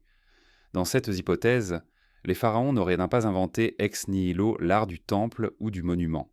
Ils auraient hérité d'un paysage déjà sacralisé, d'une mémoire géographique ancienne, d'un réseau de lieux considérés comme porteurs d'une présence divine. Leur rôle aurait alors été de restaurer, d'amplifier, de réinterpréter ces lieux. La construction d'un temple aurait été un acte de dialogue avec le passé, un hommage à des fondations dont l'origine réelle s'était déjà dissipée dans le mythe. Certains chercheurs pensent que ces lieux anciens étaient peut-être liés à des phénomènes naturels puissants, sources d'eau, anomalies géologiques, formations rocheuses uniques, phénomènes lumineux rares. Les cultures prédynastiques auraient encore sacralisé ces sites en y déposant des objets, en y construisant des sanctuaires modestes. Puis, des siècles plus tard, les pharaons auraient repris ces lieux, agrandi les structures, ajouté des inscriptions, rendant la mémoire encore plus confuse. Les temples posent de nouvelles questions lorsqu'on observe leurs axes. Certains sont orientés selon des étoiles ou des solstices, mais d'autres semblent suivre des lignes qui ne correspondent pas entièrement au cycle connu. Peut-être que certaines de ces orientations héritent d'un système symbolique plus ancien, transmis sans explication, un peu comme une tradition dont on connaît les gestes mais plus le sens. Ce type de transmission est fréquent dans les cultures humaines. Des rituels se maintiennent bien après que leur signification originelle se soit perdue. C'est peut-être ainsi que les temples plus anciens ont survécu. Non pas comme des ruines visibles, mais comme des fondations invisibles, des axes hérités, des choix de lieux qui semblent arbitraires, mais qui ne le sont pas. Lorsque l'on marche dans un temple égyptien, on sent ce poids de l'histoire stratifiée. Les niveaux inférieurs parlent d'un monde qui n'existe plus. Les blocs supérieurs racontent l'histoire des pharaons. Et l'espace entre les deux, ce vide temporel, cette zone énigmatique, raconte peut-être le souvenir d'un âge que les Égyptiens eux-mêmes ne comprenaient plus. Ce mythe d'un âge antérieur, d'un monde où les premiers hommes auraient le dialogué avec des forces oubliées, ne doit pas être interprété comme une fiction. Il reflète la conscience qu'avaient les Égyptiens d'habiter une terre ancienne, porteuse d'une mémoire qui les dépassait. Ils percevaient leurs propres monuments comme des héritages, même lorsqu'ils les construisaient. Ils savaient qu'ils bâtissaient sur une continuité. Cette continuité nous mène vers un autre mystère, encore plus vaste, celui des archives invisibles, des connaissances perdues, des récits effacés. Il existe un lieu qui, selon les légendes, aurait pu contenir ces mémoires, un lieu dont on ne retrouve aujourd'hui que des traces dispersées. Ce lieu, c'est Héliopolis. Et c'est vers lui que nous allons maintenant. Les archives perdues d'Héliopolis.